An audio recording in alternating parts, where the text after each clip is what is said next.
اعوذ باللہ من الشیطان الرجیم، بسم اللہ الرحمن الرحیم۔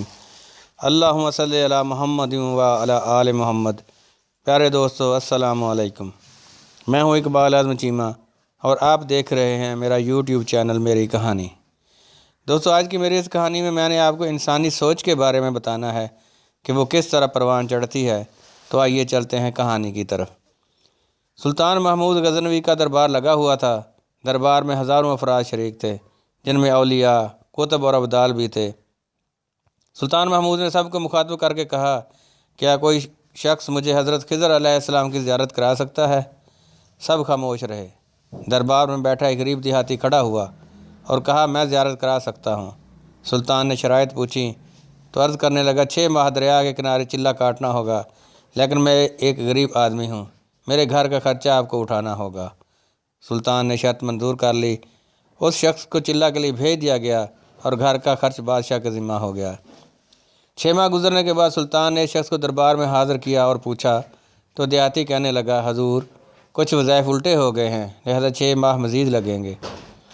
مزید 6 ماہ گزرنے کے بعد سلطان محمود کے دربار میں اس شخص کو دوبارہ پیش کیا گیا تو بادشاہ نے پوچھا، میرے کام کا کیا ہوا؟ یہ بات سن کر دیہاتی کہنے لگا، بادشاہ سلامت، میں گناہ گار ہوں۔ کہاں میں اور کہاں حضرت خضر علیہ السلام؟ میں نے آپ سے جھوٹ بولا تھا، میرے گھر کا خرچہ پورا نہیں ہو رہا تھا، بچے بھوک سے مر رہے تھے، اس لیے ایسا کرنے پر مجبور ہوا۔ سلطان محمود غزنوی نے اپنے ایک وزیر کو کھڑا کیا اور پوچھا، اس شخص کی سزا کیا ہے؟ وزیر نے کہا، جناب والا، اس شخص نے بادشاہ کے ساتھ جھوٹ بولا ہے، لہذا اس کا گلا کاٹ دیا جائے۔ دربار میں ایک نورانی چہرے والے بزرگ بھی تشریف فرما تھے۔ کہنے لگے، بادشاہ سلامت، اس وزیر نے بالکل ٹھیک کہا ہے۔ بادشاہ نے دوسرے وزیر سے پوچھا، آپ بتاؤ۔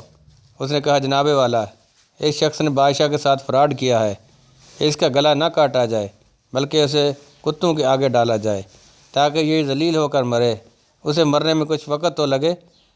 دربار میں بیٹھے اسی نورانی چہرے والے بزرگ نے کہا، بادشاہ سلامت، یہ وزیر بالکل ٹھیک کہہ رہا ہے۔ سلطان محمود غزنوی نے اپنے پیارے غلام ایاز سے پوچھا، تم کیا کہتے ہو ایاز؟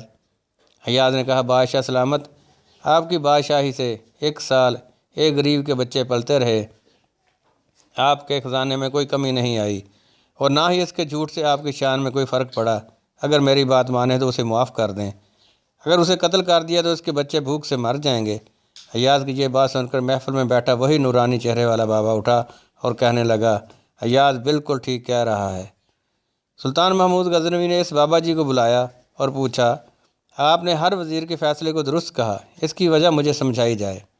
بابا جی کہنے لگا، بادشاہ سلامت، پہلے نمبر پر جس وزیر نے کہا اس کا گلا کاٹا جائے وہ قوم کا قصائی ہے، اور قصائی کا کام ہے گلے کاٹنا۔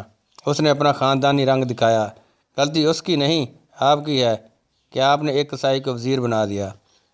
دوسرا جس نے کہا اسے کتوں کے آگے ڈالا جائے، اس وزیر کا والد بادشاہوں کے کتے نہلایا کرتا تھا، کتوں سے شکار کھیلتا تھا، اس کا کام ہی کتوں کا شکار ہے، تو اس نے اپنے خاندان کا تعارف کرایا۔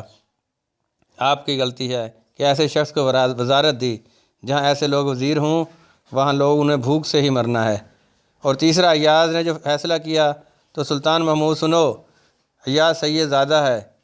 سید کی شان یہ ہے کہ سید اپنا سارا خاندان کربلا میں ذبح کرا دیتا ہے مگر بدلہ لینے کا کبھی نہیں سوچتا۔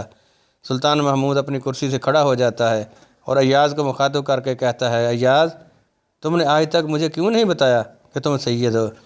ایاز کہتا ہے، آج تک کسی کو میرے اس راز کا علم نہیں تھا کہ ایاز سید ہے، لیکن آج بابا جی نے میرا راز کھولا، آج میں بھی ایک راز کھول دیتا ہوں۔ اے بادشاہ سلامت، یہ بابا کوئی عام ہستی نہیں، یہی حضرت خضر علیہ السلام ہے۔ دوستو، آپ نے سنا کہ کس طرح ایک انسان کی فطرت ترتیب پاتی ہے۔ اگر آپ کو یہ کہانی پسند آئی ہے تو میرے چینل کو سبسکرائب کر لیں تاکہ میرے ہر آنے والی ویڈیو کا نوٹیفیکیشن آپ کو سب سے پہلے مل سکے۔ دوستو، اپنے والدین، بہن بھائیوں کے ساتھ ساتھ اپنے ہمسایوں کا بھی خیال رکھیے گا۔ اللہ تعالیٰ آپ کا حامی و ناصر ہو۔